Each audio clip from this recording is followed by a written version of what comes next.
nag-audition para maging parte ng National Award-winning American TV series na Glee. When Nikki heard that she was holding auditions para sa magiging cast ng second season ng nasabing musical TV series, agad nag-post ang singer-actress ng kanyang audition video on MySpace. Ang career move kaya ito ni Nikki. Suportado ng kanyang boyfriend na si Billy. No matter what happens, there's something bigger out there. Why not? At nung silang intriga, that it was Billy who influenced Nikki na lumipat under the management of Arnold de Gapria. Nakikialam nga ba si Billy pagdating sa career ng kanyang other half? That's one thing that I have to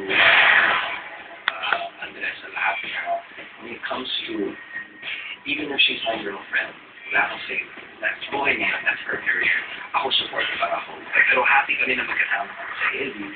Pero kung ano man ang trabaho niya, trabaho ko.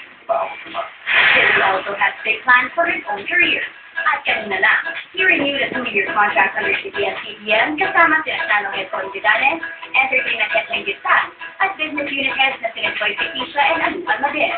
Dumating din ang manager ni Billy na si Arnold de Gapria. Hindi na talent, syempre tatapos pa rin namin yun. I don't think na kailangan natin pag-usawan kung ano yung patuloy na sila na tayo. Sobrang bait din naman talaga sa akin. I will say na tama yung sinasabi ni Billy na hindi siya nakikialam. Pero hindi rin mali ha. Halimbawa may boyfriend or girlfriend ka, then you're in the same business, merong tamang pakikialam. Because hindi mo naman mga